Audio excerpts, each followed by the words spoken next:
Tiga. Assalamualaikum warahmatullahi wabarakatuh. Selamat pagi. Halo semuanya, semoga dalam keadaan sehat. Sebelumnya perkenalkan, nama saya Alif Dimas Muhammad dari Badan Nasional Pencarian dan Pertolongan, Unit Kerja Kantor Pencarian dan Pertolongan Kelas A Banda Aceh. Saya dari Angkatan 8 dan kelompok 3. Dalam video ini saya akan menyampaikan learning journal pertama saya yang berisi cerita dan refleksi saya selama mengikuti proses pembelajaran baik secara sinkronus maupun asinkronus. Semoga apa yang saya sampaikan bagikan bisa bermanfaat dan menjadi catatan perjalanan belajar kita. Jadi, selama 2 hari ini saya sudah mengikuti berbagai sesi pembelajaran yang cukup padat tapi menyenangkan. Materinya banyak tapi dikemas dengan cara yang menarik. Dan yang paling saya apresiasi adalah bagaimana proses pembelajarannya memberi ruang untuk kita sebagai peserta bisa aktif berkontribusi. Saat sesi sinkronus, saya merasa seperti sedang duduk di kelas sungguhan. Walaupun saya lewat layar, interaksi langsung, kita bisa tanya jawab, berdiskusi dan menyampaikan pendapat. Pengampunya juga komunikatif, sabar menjelaskan dan mampu menciptakan suasana belajar yang tidak membosankan. Bahkan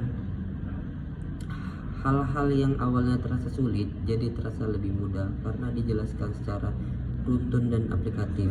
Saya juga belajar dari pengalaman teman-teman lain yang berbagi cerita dan pandangan. Sedangkan di sesi asinkronus saya lebih fleksibel. Saya bisa menonton ulang video pembelajaran di jam yang saya tentukan sendiri. Itu membantu saya banget, apalagi kalau ada kegiatan mendesak di kantor atau ketika saya butuh waktu lebih buat mencerna materi tertentu. Saya juga bisa mencatat poin-poin penting dan mengevaluasi pemahaman saya secara sendiri tanpa tekanan waktu. Salah satu hal yang saya pelajari dari pengalaman ini adalah pentingnya disiplin dan manajemen waktu. Apalagi ketika pembelajaran dilakukan secara daring, kita harus pandai mengatur ritme belajar. Kalau tidak, kita bisa gampang terdistraksi. Saya juga belajar tentang pentingnya keterbukaan dan kolaborasi.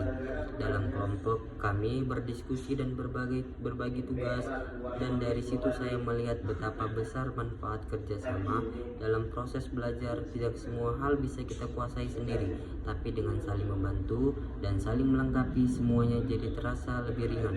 Keseluruhannya, pengalaman belajar ini bukan hanya memperluas wawasan saya secara profesional, tapi juga membantu sikap dan cara berpikir yang lebih terbuka, reflektif, dan siap untuk terus belajar. Saya merasa bangga bisa menjadi bagian dari program ini dan menjadi bagian dari keluarga besar Basarnas. Demikian sharing saya. We are family Afiknam Jagat Samagra. Assalamualaikum warahmatullahi wabarakatuh.